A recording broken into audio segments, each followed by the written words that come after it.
Luka itu belum lagi sirna. Kehilangan pendamping hidup menjadi luka yang begitu dalam.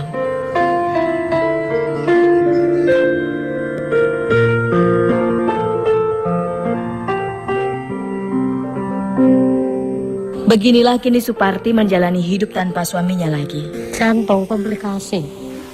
Kan rumah sakit Madiun. Udah berjalan 4 masuk itu. Rumah sakit udah 4. Nah itu dari rumah baru 1 minggu udah kumat lagi, bawa ke rumah sakit lagi.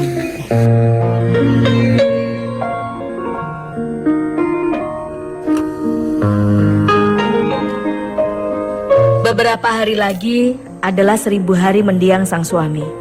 Sebagaimana kebiasaan yang berlaku di masyarakat setempat, ada acara kirim doa untuk mereka yang meninggal dunia. Sementara uang Suparti masih jauh dari kata memadai. Ia terpaksa menyicil keperluan 1000 hari nanti. Ini sekedar mulai nyatus bapak dereng enten harta, kula kempal-kempal riyin. Napa ning pados gedhe-gedhe riyin mungkin kempal ning gitu Mbah. Napa Senin wonten niku nggih. Kan masalah 1 sen kan nggih Senin niku. Dereng ngempal napa-napa nggih.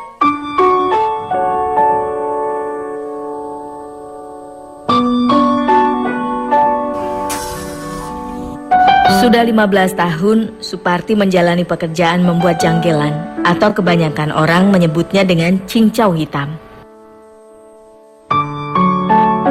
Disebut janggelan karena berbahan dasar dari daun janggelan, yang dalam bahasa Latinnya disebut Mesona palustris.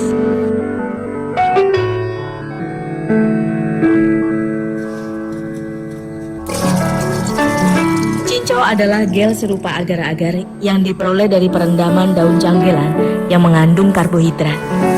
Karbohidrat yang terkandung dalam daun ini mampu mengikat molekul air.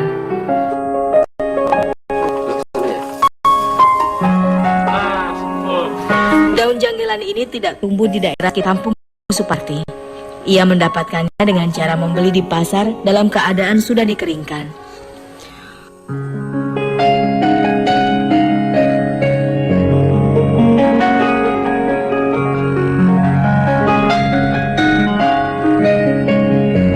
Pohon janggelan biasa tumbuh subur di lereng perbukitan. Ada yang sengaja dibudidayakan dan banyak pula yang tumbuh liar.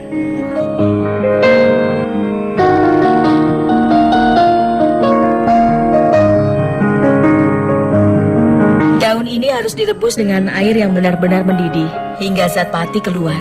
Salah satu tandanya adalah air rebusan berwarna hitam pekat.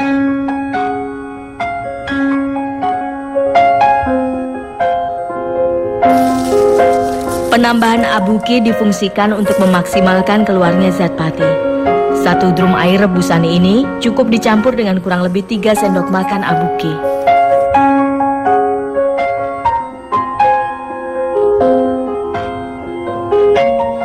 Begitu janggelan sudah mendidih, selanjutnya disaring, sementara airnya harus direbus kembali. Dalam air rebusan ini juga ditambahkan tepung maizena untuk membantu pengentalan. Tidak perlu dalam jumlah yang banyak. 1 drum air ini cukup ditambah setengah kilogram tepung maizena saja. Adonan ini harus terus diaduk agar tidak kering dan lengket. Berat. Nyarinya itu kan berat gitu. Angkatnya juga berat ya. Kan ember besar kan. Ya. Terus narok dari itu atas tadi kan berat.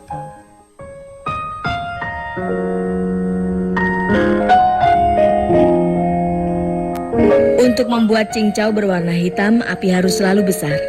Diperlukan banyak kayu bakar untuk memasak janggelan menjadi cincau hitam. Semua modal bahan ini baru akan ia bayar bila sudah laku.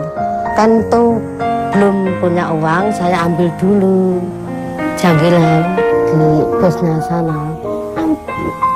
Pinjam dulu lah. Ya, pinjam 300 atau 500 gitu. Nanti sudah punya uang dikit-dikit, dikembalikan dikit-dikit gitu ya.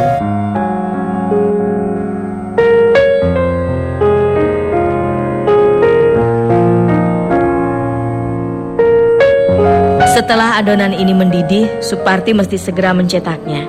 Sebab jika tidak, adonan ini akan mengental dalam drum. Dalam 1 hingga 2 jam, adonan ini akan menjadi kental.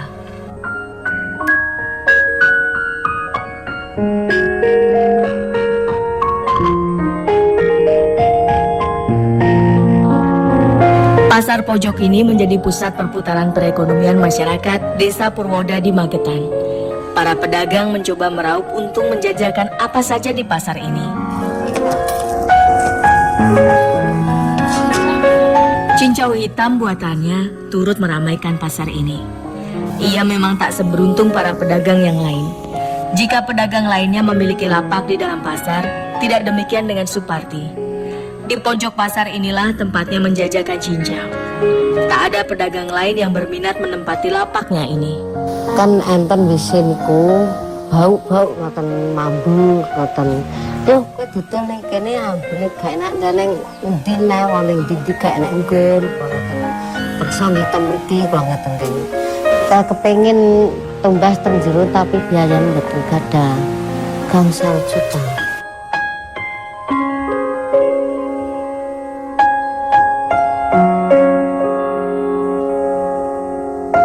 Cincau hitam biasanya dibuat campuran minuman segar. Ada kalanya cincau hitam banyak peminatnya. Ada kalanya pula jarang pembelinya. Hari puasa rame. Nah, hari biasa nggak rame. Cuma habis 2 ember udah. Kemarin habisnya 6 ember, sekarang tinggal 3 ember. Udah mau nggak senang gitu. Udah bosan gitu.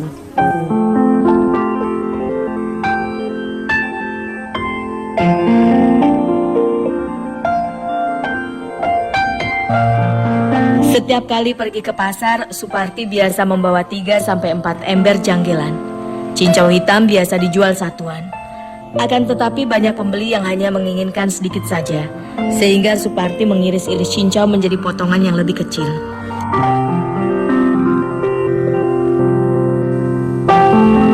Bu, ini berapa janggilannya? 500. Kalau 2005 boleh nggak? Nggak boleh. 25 ya? Itu udah 500-an harganya.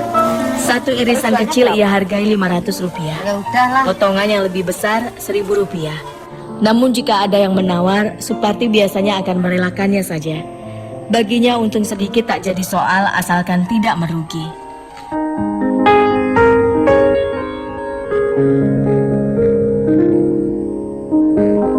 Cincau hitam ini masih bisa dijual esok hari. Namun ada kalanya sisa cincau ini tak bisa dijual kembali. Kan itu kan untuk gitu, nggak bagus lah. Kan ada untuknya, itu warnanya kuning, terus suruh dibuang aja, nggak boleh dijual. Ruginya banyak tuh janggilan tuh.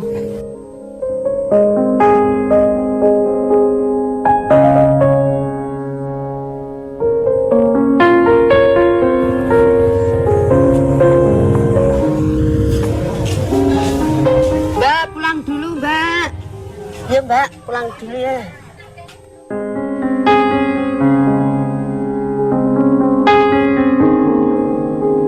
Andong atau delman ini adalah langganan Suparti dan pedagang lainnya.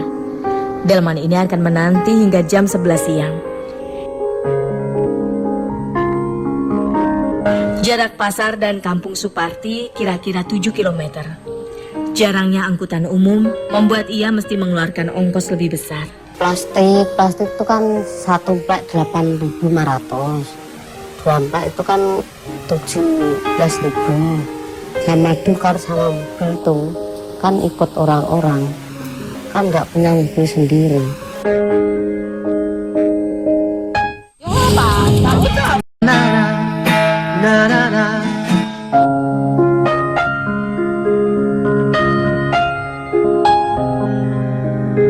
Mencari uang tidak semudah membalikan telapak tangan. Bagi Parti, ia harus mencari upaya lain agar bisa menyiapkan uang untuk mendiang suaminya.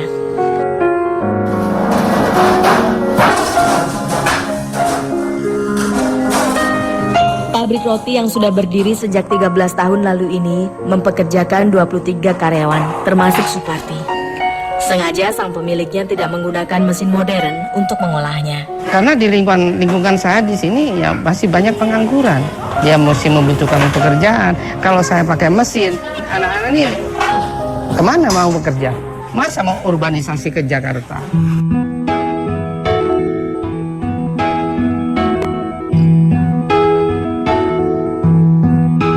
Sebelum proses membuat roti dimulai, terlebih dulu dibuat isian roti.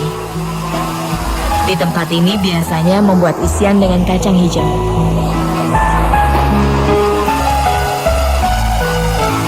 Dalam satu kali produksi biasa menggunakan kacang hijau sebanyak 40 kg.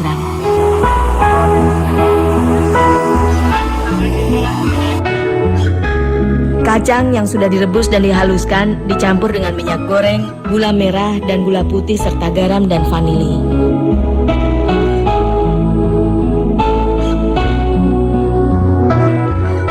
Setelah semua bahan tercampur harus terus diaduk supaya tidak gosong.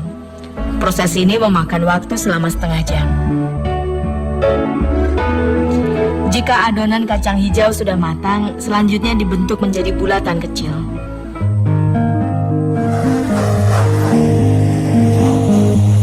Dalam satu hari di tempat ini biasa membuat adonan sebanyak 25 kali. Sekali membuat adonan sebanyak 25 kg tepung terigu. Untuk adonan sebanyak ini diperlukan 16 biji telur, 6 liter minyak goreng, dan juga dengan diaduk 8 liter air bersih. Adonan ini membutuhkan 120 gram garam dan bumbu lainnya agar adonan menjadi empuk.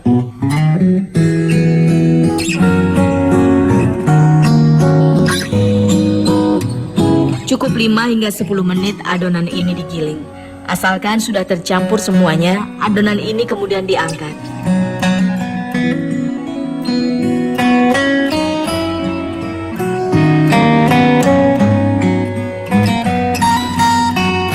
Proses selanjutnya, adonan ini dihaluskan dalam mesin penghalus. Proses penghalusan ditambahkan mentega, supaya adonan menjadi tidak lengket atau kalis. Jika adonan sudah lentur, maka siap untuk diproses selanjutnya.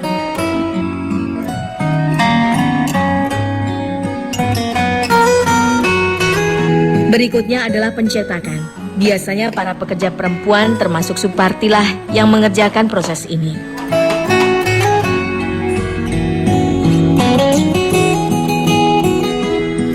Adonan dibentuk menjadi bulatan kecil, kira-kira sebesar telur ayam.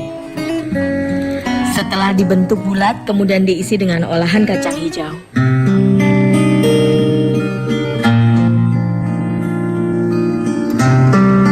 Jika sudah diisi kacang hijau, selanjutnya bulatan ini dipipihkan. Proses ini harus dilakukan dengan cekatan. Kacang hijau dalam adonan tidak boleh sampai terlihat. Jika sampai terlihat, penampilan menjadi tidak bagus dan akan menyebabkan gosong saat proses pengovenan.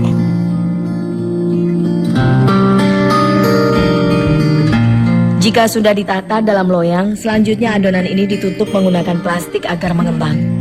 Penutupan adonan mesti benar-benar rapat. Jika ada bagian yang berlubang akan menyebabkan adonan lama mengembang. Dibutuhkan waktu 4 hingga 5 jam sampai adonan mengembang dengan baik.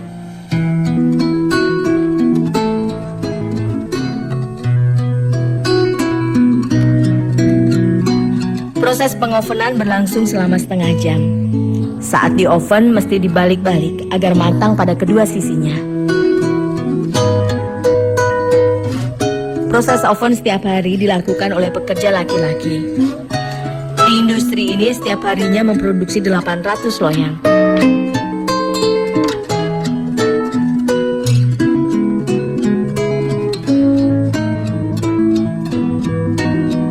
Jika rotinya sudah matang, selanjutnya didinginkan terlebih dulu.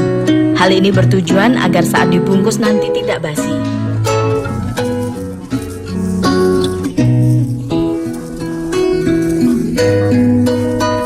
Tidak ada kesulitan khusus dalam pembungkusan.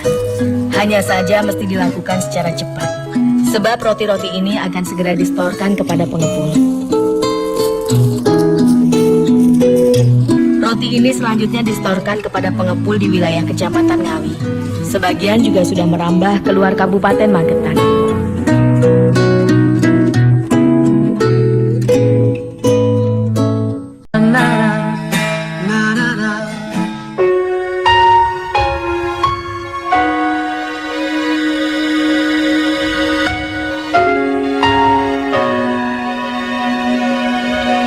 Suparti mengerti akan kesedihan Sofyan.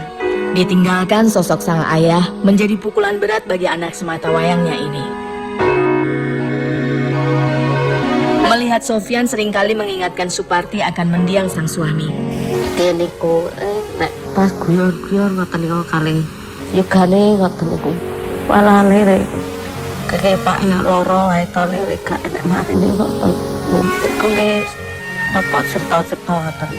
Malah pihak nek sekolah kosong cek nomor pintu tapi mati ngoten. Ya jong niku untuk Pak untuk mati merah-merah ngoten.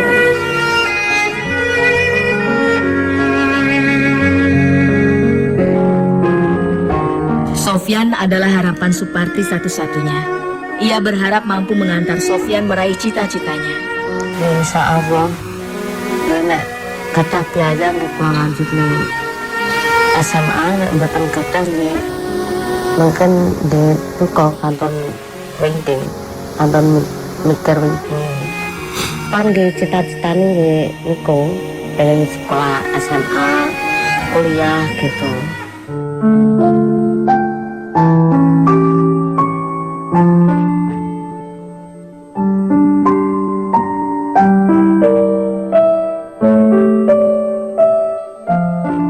Ini adalah peninggalan mertuanya.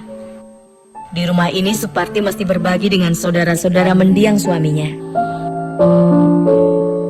Dulu sebelum sang suami sakit, ia sempat berencana mendirikan rumah sendiri. Akan tetapi, rupanya keinginan itu harus segera dilupakan. Pengobatan selama 13 hari saja sudah menelan begitu banyak biaya. Tang cek protein. Kan riyen saya 7,5 kalau pun sukaning sate kacang loh bakal nggih ajeng nggih ndamel griya ngoten mboten siang kula sate nyantang niku saya gangsal juta niku nggih kula manggen temeka tapi nggih sepale ide kan den dibagi lah sing kula teng ajeng sing ponakane kula teng geng.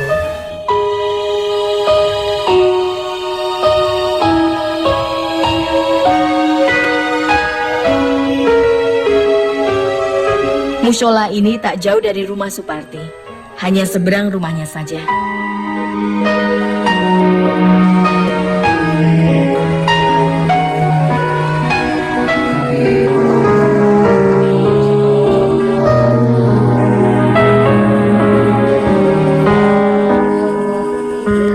Sebenarnya setiap hendak beribadah di tempat ini ada rasa malu. Ia masih punya hutang uang mushola untuk pengobatan sang suami saat itu.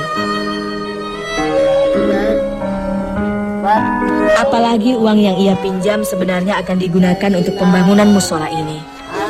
Nggih mboten sekitar kata sambutan, Mbak. Nggih sing pripun meneh. Kula nggih kapan tak senyatang kula ngoten. Nggih rasane kata sambutan niku. Kula bisa bingung. Kalau mau betul sakit film mikir mawon. Baina hulu bihim. Penghasilannya dari menjual cincau dan sebagai pekerja di pabrik roti tak juga mampu untuk menyicil hutangnya. Matur nuwun kali tangga teparing keluargaku. Bapak Ibu, kula nggih bersyukur diparingi napa niku rezeki nggih tambah pae kula ngoten. Wis lek ra apa-apa saurton nek wis duwe wae lek tanahe wong wedok tok sing nyambut gawe kok sakmono ngoten. Sabar lek ya tanahe rezekine lek no ya sakmono ngoten. Ya lek aku ya matur nuwun kabeh wae ya wong ngoten nggih. Pak RT enak lagi Hutang yang belum juga terbayar serta acara 100 hari sang suami begitu meresahkan Suparti. Ia berharap senantiasa diberikan kesehatan untuk terus mengupayakan rezeki. Sekecil apapun penghasilannya, tetap ia syukuri sebagai keberkahan dari Sang Ilahi. Bersyukur ya napon kata rezeki, alhamdulillah bersyukur. Kita pulang yang pun terima kasih, matur nuwun.